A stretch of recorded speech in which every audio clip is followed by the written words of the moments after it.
ভাজা ভিনা দিয়ে গরুর মাংস রান্না করব পাটায় বেটে। মাংস রান্নার জন্য এখানে এই যে বাটা মশলা, আদা রসুন বাটা, হলুদের গুঁড়া, মরিচের গুঁড়া, এটা পানি দিয়ে গুলাইয়া নিব একসাথে সব। সব মশলা প্রেশার কুকারে দিয়ে দেব। মশলাটা প্রেশার কুকারে ভালো করে কষাইব।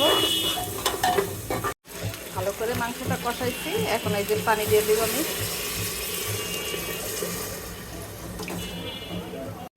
মাংসটা সেদ্ধ করে নিয়েছি আর আলুটা এখানে ভেজে রেখেছিলাম, এইটা এখন দিয়ে দিব। গরুর মাংসটা আমি কড়াইতে ঢেলে নিয়েছি।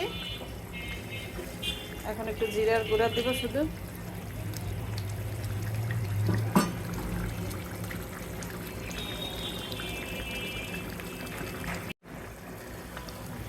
রান্নাটা আবার শেষ। প্রেশার কুকারে রান্না করলে তাড়াতাড়ি শেষ হয়ে যায়।